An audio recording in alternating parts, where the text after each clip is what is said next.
पंतप्रधान नरेंद्र मोदी यांनी उधमपूरच्या प्रचार सभेत काश्मीर संदर्भात एक महत्त्वाचं विधान केले।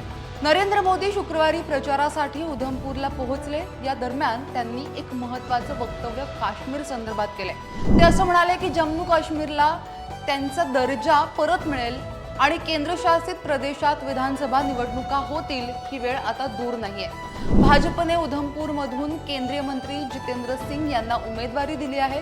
त्यासाठीच ते तिथे आले होते आणि त्यावेळी त्यांनी हे महत्त्वाचं वक्तव्य केलं। गेल्या 10 वर्षात आम्ही दहशतवादी आणि भ्रष्टाचारांवर कारवाई केली आहे आणि आता येत्या 5 वर्षात या राज्याला विकासाच्या नव्या उंचीवर घेऊन जायचं आहे। गेल्या 10 वर्षात जम्मू काश्मीर पूर्णपणे बदललंय।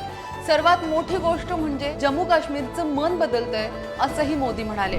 जम्मू काश्मीरमध्ये आता शाळा जाळल्या जात नाहीयेत, त्या बांधल्या जात आहेत असंही पंतप्रधान मोदींनी यावेळी आपल्या भाषणात म्हटलंय।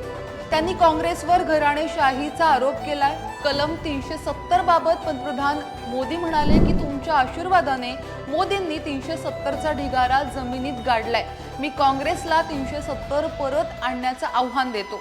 जम्मू काश्मीरमध्ये सत्तेसाठी 370ची भिंत बांधण्यात आली आहे। ही निवडणूक म्हणजे देशात मजबूत सरकार बनवण्याची निवडणूक असल्याचं सुद्धा पंतप्रधान नरेंद्र मोदी म्हणालेत।